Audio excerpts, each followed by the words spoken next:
Hey folks, Malforian here, and welcome back to the channel. Today we're going to be talking about Crusader Kings 3 Lifestyles. I'm going to be doing a short series, one lifestyle per video, and we're just going to give a general overview of the lifestyle, what it does, what it doesn't do, and maybe we can have a little discussion down below about what we would like to see in the future for that lifestyle, or even, like a totally new lifestyle. We've got, what, 5 of them? There could be a 6th lifestyle that we have, and I thought it was a good time to do this, obviously the end of the year. We've got some obviously new content coming next year, so we'll probably see some changes to these trees if you're watching this in the future. And the console players out there, you just got the Northman DLC, so you will have seen some of the changes here. And then obviously with Fate of Iberia and the Royal Court, there were some other changes. So this will look slightly different if you're playing on the console. They have some slightly different bonuses, but the general gist is all there. So today we're going to be starting with Diplomacy and kind of give my feedback. If you are interested in tier lists, I know everyone loves a good tier list. I do actually have one on the channel from about a year ago, which I'll put a link to in the description down below, and you can see how I ranked them then. Anyway, that's enough of that. Let's get down to Diplomacy. So the 3 focuses you can have is Foreign Affair Focus, Majesty Focus, and Family Focus. Pretty obvious. Foreign Affairs +3 Diplomacy. Majesty Focus gives you +1 Diplomacy, but an extra prestige a month. And then Family Focus 2 Diplomacy and 20% Fertility. I quite like these. They're all kind of useful in their different areas. When I play Crusader Kings, if you do watch the campaigns that I do play characters as I get them. I don't respec them or anything. So some of this feedback as I go through it will be from the lens of how I play the games. So the one I usually choose here is Majesty Focus. It helps me get the wars going, because you need prestige to declare war. So I generally find getting that extra prestige is pretty good. Although, you do get prestige from a lot of other places. The Diplomacy, to be honest, is just really good. Obviously, it helps your opinion modifiers and all that. So overall, I think you can pick any of these focuses. They're all quite good. Obviously, if you want a lot of children, which is generally what you don't want, Family Focus one is pretty good. I mean, if you're desperately in need of another child, the 20% fertility is a pretty decent bonus. But when I play, I generally go Majesty Focus, get that little bit of extra diplomacy, but it's only +1. But that +1 prestige doesn't sound like a lot, but it does add up, especially with modifiers afterwards. So, and of the trees themselves, we've got Diplomat, August, and Family Hierarch. Obviously match the focuses on the left. So Diplomat, Thoughtful, +100% opinion gain from send gift. If you're trying to, make an alliance, if you're just trying to butter someone up well, 100% extra opinion gain is really good, because obviously when you send a gift, it does lock you out from sending another gift. Well, you can send another gift, but it gives you no bonuses for a while. So this is actually really good for trying to win people over, especially if you're trying to go for just like peaceful vassalization. It's a really good one for getting over that hump and getting them to accept that. So Ducal Conquest is the next. Title creation costs -20% gold. If you're doing a lot of expansion, it actually saves you a lot of money, and creating those duchies and kingdom titles obviously gives you a lot of prestige. So it's actually like a sneaky prestige bonus as well, because you could obviously create more titles, and then that gives you more prestige, and then you can give those titles out to people so they like you more.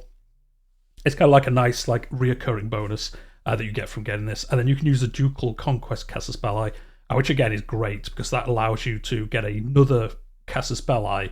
I just find having more options with Casus Belli is just always better, because you might not have the other ones. And the Ducal Conquest one is quite good.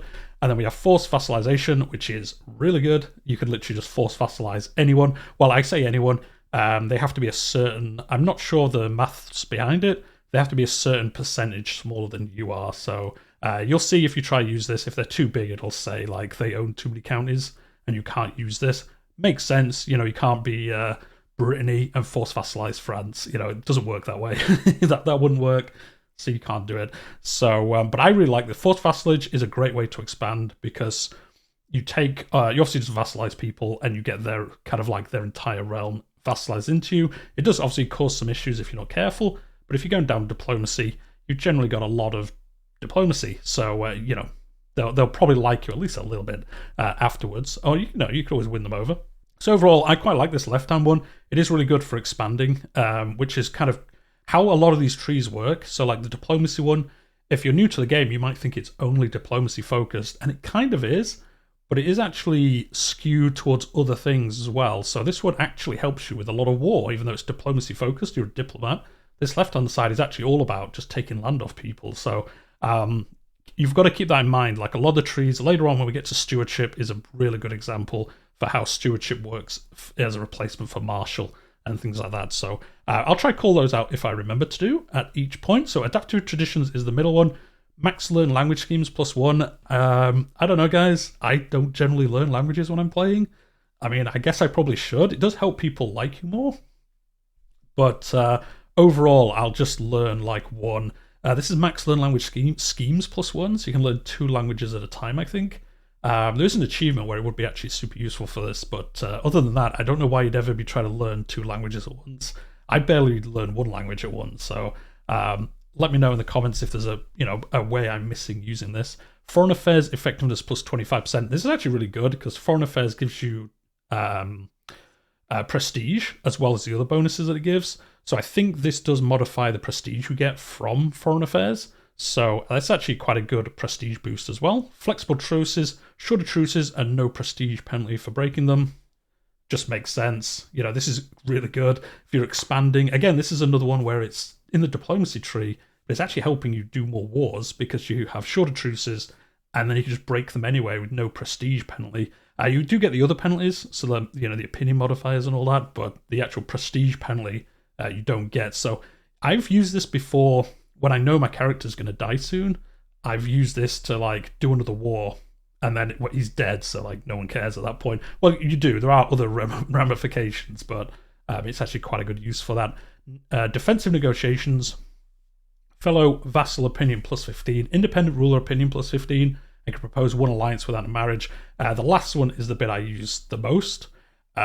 You can obviously get an alliance without a marriage. So if you don't have a lot of children, or if you're just desperate for another alliance, maybe you're going to get attacked, or maybe you want to attack somebody else that's a little bit bigger, and you just need that one more, that extra 2,000 or 3,000 troops. You can use this, get an alliance with anyone. Obviously, they have to like you enough for this to work, but you get an alliance with anyone and bring them into the war, whatever. The independent ruler opinion actually would help with that because it obviously makes independent rulers like you more. And then basically everyone likes you +15. Basically, is the kind of fallout from the options here. And this is quite a good one. I like the bonuses that it gives. And then embassies, learn language scheme power +75%. Again, I don't know, guys. I don't learn languages that often in the game, so that was this was added in with the royal court, that line. Each alliance grants +1 diplomacy, which is really good actually. Obviously up to a maximum of 5, so you can't go silly, but you don't generally usually have more than 5 unless you're playing a what are they? The name escapes me. Where you marry your vassals and things like that. So yeah, the name totally escapes me. Someone will put it in the comments down below. For some reason, I just can't remember it. So this is actually quite good. You get a lot of diplomacy. Obviously, that helps you with opinion modifiers and all that good stuff. And again, the learn language, I don't know. I never learn languages, so probably good, though. Fabricate claim on county speed +75% for accomplished forger. Really good, especially if you're feudal. Well, it only really works if you're feudal, I suppose. Well, there are other areas it would, but mainly feudal. This gives you +75%. So obviously you can get claims quicker. I actually really like this for, if I have my chaplain trying to get somewhere, and I always want that ducal claim. I don't really care about the county claims once I get to a certain point of, how big my realm is. I don't want to be messing around doing single county wars. So this is really good for, do the claim. Okay, I didn't get the ducal option. Okay, I'll just let him do it again and again and again. This is obviously way faster, 75% faster. And unlocks the buy artifact claim interaction. I can't say I've ever used that, but I guess it's useful. Again, never really done that. And then the capstone one is obviously Diplomat. That gives you +3 diplomacy, +20 independent ruler opinion, and +25% personal scheme power. So yeah, Diplomat is, I like it as a trait. It makes people like you more, but it also gives you a lot of options for additional wars, which is great. And then you can get more claims, and then you can obviously do these other wars as well, where you don't technically need claims for. Well, you need claims, but you can, you don't need to necessarily go out and forge claims. You can use these, obviously, with the claims you already have as well. And then force vassalize, you can literally just vassalize, like I say, anyone that's small enough around where you are. But yeah, I really like Diplomat. It's got a lot of good bonuses. It's the one I generally use, I think. although August is a close second. But yeah, overall I quite like Diplomat as a tree. And then August, Benevolent Intent, plus 30% sway power scheme. Obviously fantastic for making people like you, for those alliances, marriages, just so they might not attack you or kill you, especially if you're trying to get like your court chaplain on your side, so he'll give you, the gold and all that from his from their holdings. Monthly prestige for inspiring rule is monthly prestige per powerful vassal on the council, plus 5%. I mean, this is great for getting for getting prestige higher, because generally, I have all 4 positions taken by powerful vassals. Sometimes, obviously, I don't if they're just really bad, or if, to be honest, if people love me enough, I don't really care if the powerful vassals are on the council, because you can negate the negative bonuses, the negative opinion for them not being on there.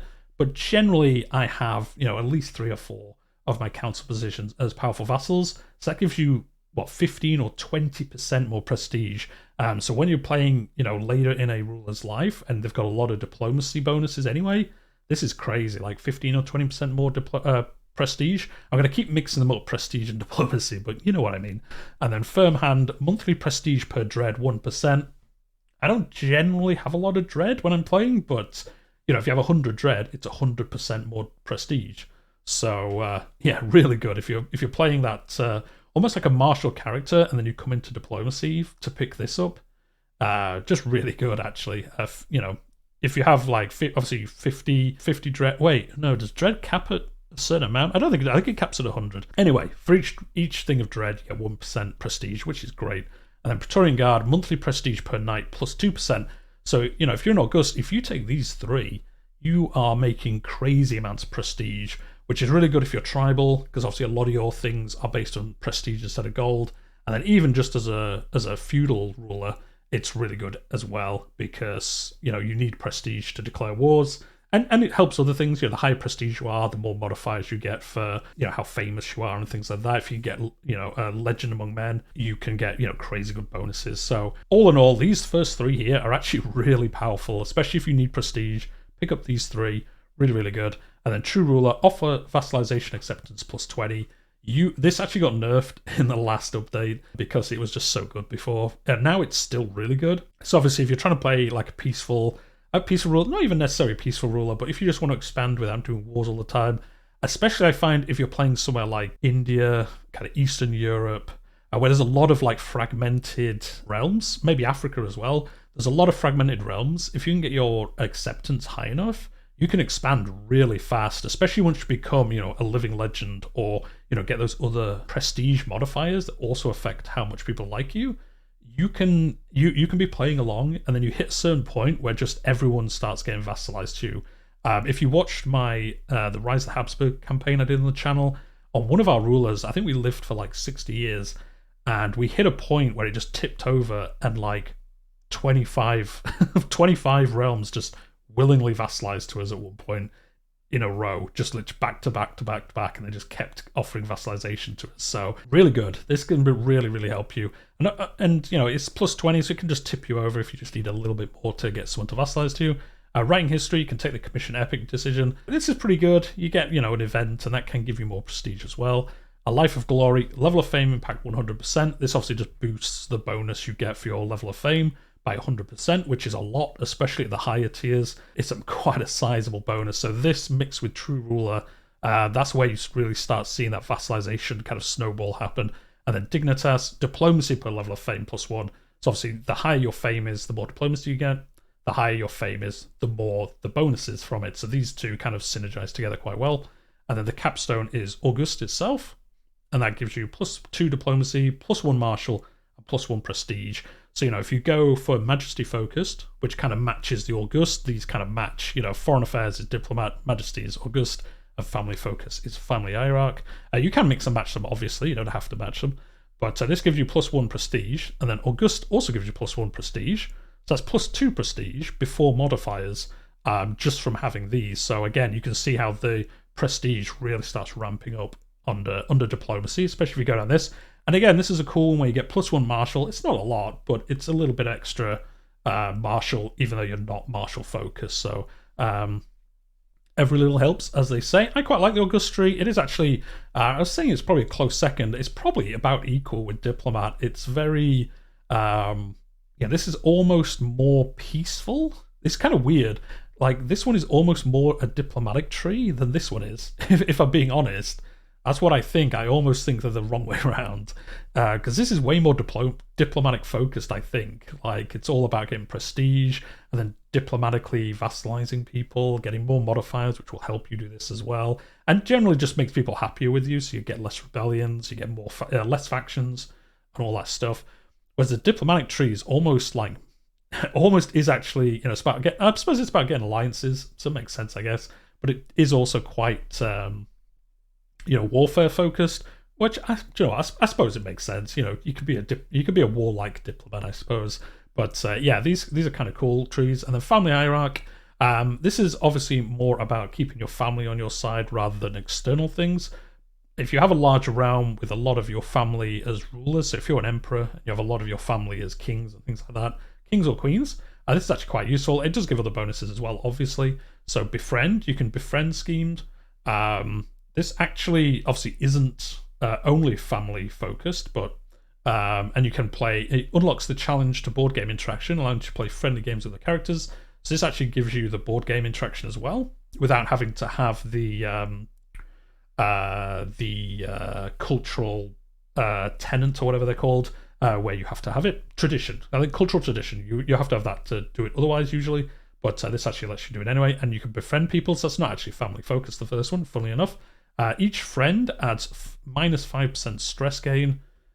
If you're getting a lot of stress, or you think you're going to come up to getting a lot of stress, if you think you're going to have a lot of stressful events happening, this is quite good. If you play the game going against your character type, this is actually really good. Generally, like I say, when I play on the channel with my campaigns, I play my characters as they are. So if they're greedy, I always do the decisions where they get more money. And obviously, if you choose one that they don't, they'll get in stress. So if you play your character like the correct way, as they are, you generally don't get stressed that badly. Obviously, there are exceptions to that. If you're if have a lot of friends and they suddenly die or something like that, you get a lot of stress from that. So there are obviously other ways you gain stress. But if you're playing your character as they are, it's actually quite easy to avoid stress. But obviously, a lot of people just choose what they want, which is a cool way to play the game as well. It's good there's both ways.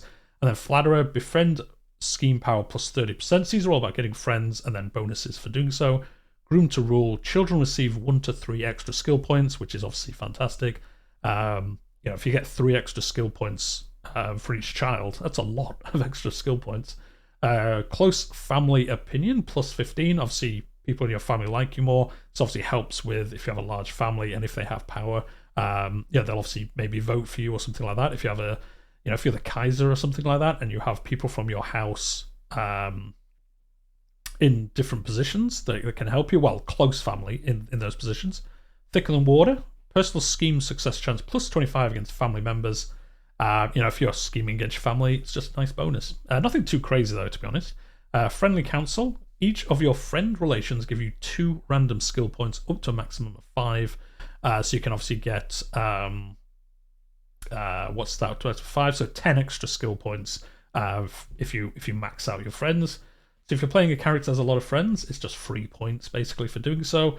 Sound foundations, each living child gives you 1 random skill point up to a maximum of 5. So obviously if you have 5 friends, you can get 10 skill points for free. And then sound foundations, you can get 5. So you can get 15 extra skill points for being on these 2 if you max them out. And then patriarch, this also gives you, I forget, plus 20% fertility. So you can match that with family focus, and you'd have 40% extra fertility, plus 20% stress loss bonus, close family opinion plus 15, and house opinion plus 10. Pretty good, I guess. It's not too bad. You really have to be playing the game. I think family hierarch is the one I play the least in diplomacy. Like I say, let me know in the comments when you use it most. I generally don't find it that useful. There are some nice bonuses. Groom to rule is fantastic. And obviously these 2 can be really good as well. You get a lot of extra skill points. But I just find outside of that, like I say, probably the way I play. If you role play, it's probably actually really good. But I don't know. I don't think they're that useful, if I'm honest.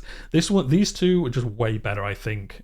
August and Diplomat for actually the map painting, I guess, side of the game. They're obviously way better. This one gives you more prestige to do stuff, and this helps you do more stuff. So, family hierarch though is pretty good. I don't know how you could change it, if I'm honest. I was trying to think of ways you could make this tree better, but I don't think there really is, unless you could do something more. Maybe it gave you some more interactions you could do with your family. Maybe one of them like allowed you to force people to become a nun, or use some way how you could get around people being in the line of succession. I know it kind of goes again. You could cheese it with that, but you can cheese basically everything in this game anyway if you really want to. So maybe a different bonus would be something around being able to kind of alter your succession in some way, even if maybe like the one at the bottom. Maybe Patriarch gave you, like, during that ruler's life, you could, like, choose who you wanted to be your successor, even if you didn't have that succession type. That'd be a cool bonus to have, I think. You're so respected as the ruler of your house that you could just say, like, look, this guy's going to be my next ruler, and they have to be related to you, obviously. But that'd be a cool bonus, I think, at the end, like, for going all the way down this part of the tree. Just to give it some other use, because then when I'm playing, I might actually think like, okay, that could be useful. I've got, Confederate partition, and I'm going to get absolutely decimated. If I could go down this tree, I'm giving up the ability to do more wars, have easier wars, but at the end, I could, maybe stabilize my realm for that lifetime, and then next lifetime I could do something more. I think that's actually quite a good idea. I just came up with it now, so maybe it's a terrible idea. But again, let me know, guys, would that be something that make you do it? It would be, I was trying to think, it would be kind of OP, but also it wouldn't, because you'd always have to do it. You'd always have to go down family hierarch, you'd always have to have a diplomacy-focused character, and you could always limit it. You could always say once per 100 years or something, you can use this interaction, and then that would be what happened. But anyway, that was my idea. Good or bad. But anyway, there we go. This is the first video, like I said, in this series. We're going to do 5, one for each lifestyle. Just a general overview. I've just basically gone through them, given my opinion of what's good or bad. And then, like I say, where there is opportunities to, maybe suggest some improvements, we'll do that. But overall, yeah, diplomacy, quite a good lifestyle. It is actually useful, like I said at the beginning, in different areas of the game. So it is diplomacy and kind of martial, a lot of things. They kind of mix together well. So obviously there's no real intrigue stuff or learning stuff or stewardship. Yeah, in fact, there's none of these in this tree, but these kind of like blend into each other a little bit, which kind of makes sense. And actually we'll see that because, yeah, martial blends in with stewardship, I think. So I wonder if they always blend in with the one to the right. Do you know, I've never noticed that before, but that might be true. We'll see as we go through this series. So anyway, hit that like button if you've enjoyed it.